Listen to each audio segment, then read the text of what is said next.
আসসালামু আলাইকুম ওয়া রাহমাতুল্লাহি ওয়া বারাকাতুহু। কেমন আছেন আমার আদরের কলিজার টুকরা আপুরা?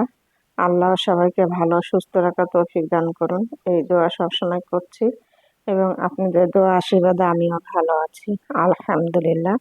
আল্লাহর কাছে শুকরিয়া জানাচ্ছি। তো আপুরা, আজকে আমি ঝাটকা ছোট ইলিশ মাছ দিয়ে বেগুন ও নতুন আলু দিয়ে আমি রান্না করব। তারপরে আমি বেগুন আলু কেটে ধুয়ে রেখেছি। ইলিশ মাছও আমি এই দেখতে পাচ্ছেন আমি কেটে ধুয়ে নিয়েছি এবং পেঁয়াজ ও গুঁড়া মরিচ, হলুদ, লবণ সবকিছু আমি নিয়েছি। তারপরে ভিডিওটি শুরু থেকে শেষ পর্যন্ত আমার সঙ্গেই থাকুন। আমি এখন ইলিশ মাছ দিয়ে বেগুন রান্না করব। চলুন রান্না করানো যাক। আপুরা, আমি চুলাতে কড়াই বসিয়ে দিয়ে পেঁয়াজ দিয়েছি। এবার আমি চুলাটা অন করে দিচ্ছি। বিসমিল্লাহির রহমানির রহিম। চুলাটা অন করে দিলাম।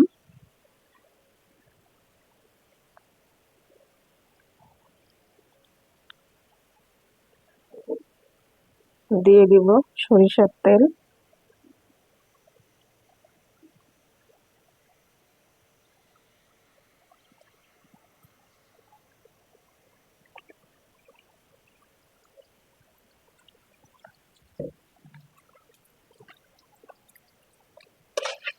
হালকা করে একটু ভেজে নেব।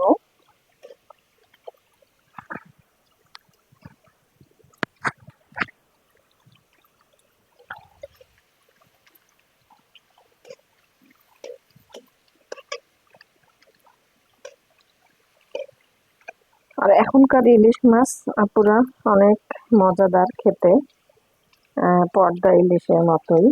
তবে দোকানদাররা তো কেনার সময় বলে পদ্মা ইলিশ, তবে সত্য মিথ্যা ওনারাই জানেন। তবে খাওয়ার সময় অতটা বোঝা যায় না যে আসলে পদ্মা ইলিশ কিনা। একটু মজাদার হলে তো এটা কখনোই পদ্মার ইলিশ না। পদ্মার ইলিশের একটা ঘ্রাণ, তারপরে এর ফ্লেভার, এর স্বাদ, মজাই একটা আলাদা, তাই না বলুন আপুরা?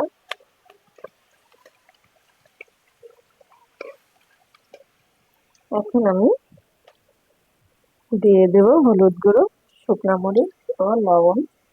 আজকে আমি কোনো রকমের মশলা দিব না, আমি শুধু হলুদ গুঁড়ো, শুকনো মরিচ গুঁড়ো দিয়ে রান্না করছি।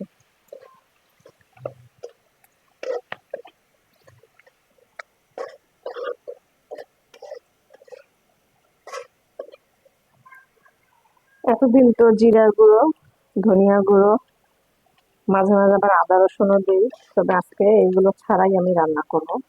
দেখি কেমন মজাদার হয়।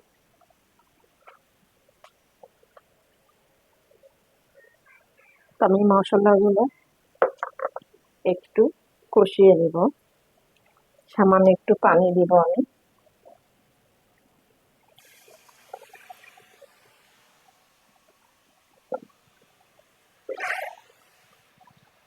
আপুরা, মশলা কষানো হয়ে গেল, আমি এবারে নতুন আলু ও বেগুন দিয়ে দিচ্ছি।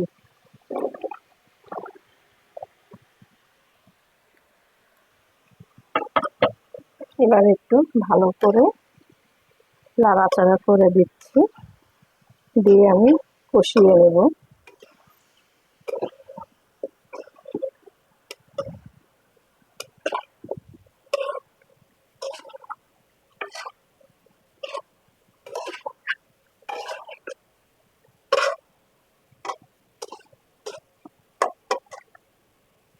আমি এবারে ঢেকে দিয়ে ভালো করে একটু কষিয়ে নিচ্ছি।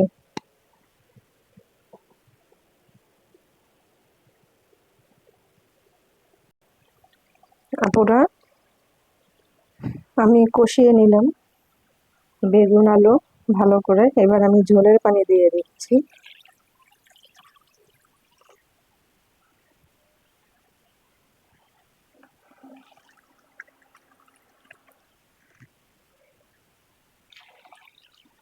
দিয়ে দিলাম ঝোলের পানি, দিয়ে দেব ধনিয়া পাতা কুচি। আমি ধনিয়া পাতা আজকে দিয়ে দিচ্ছি, তবে ইলিশ মাছের তরকারিতে ধনিয়া পাতা না দেওয়াই ভালো। তারপরও আমি দিচ্ছি। এটা একদম দেশি, অর্গানিক ছাড়াই ধনিয়া, মানে অর্গানিক ধনিয়া পাতা, মানে কেমিক্যাল মুক্ত আর কি।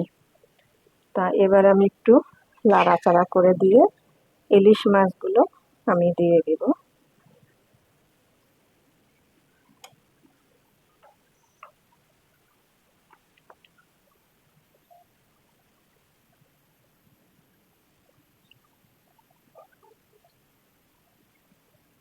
আগে ইলিশ মাছ দেইনি কেন আপুরা জানেন?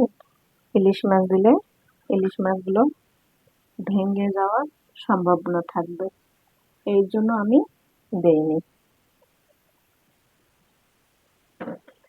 তো এবারে আমি ঢেকে দেব।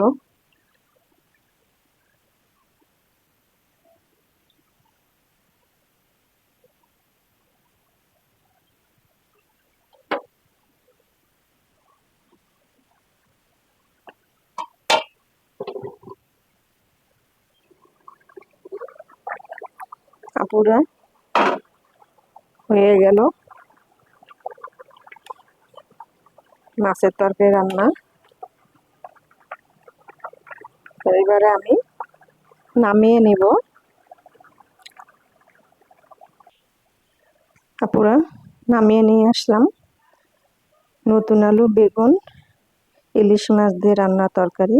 তো ভিডিওটি ভালো লেগে থাকলে অবশ্যই কমেন্ট করে দিন, লাইক দিন, বেশি বেশি শেয়ার করুন। আপুরা, দোয়া চাই। ছোট্ট রান্নাঘর চ্যানেলটিকে সাবস্ক্রাইব করতে একদমই ভুলবেন না। যারা নতুন আপুরা দেখছেন, পাশে বেল বাটনটা ক্লিক করে আমার ভিডিওর পাশেই থাকবেন। সবাই ভালো থাকবেন ও সুস্থ থাকবেন, এই দোয়া কামনা করে রেখে দিচ্ছি। আসসালামু আলাইকুম ওয়া রাহমাতুল্লাহি ওয়া বারাকাতুহু।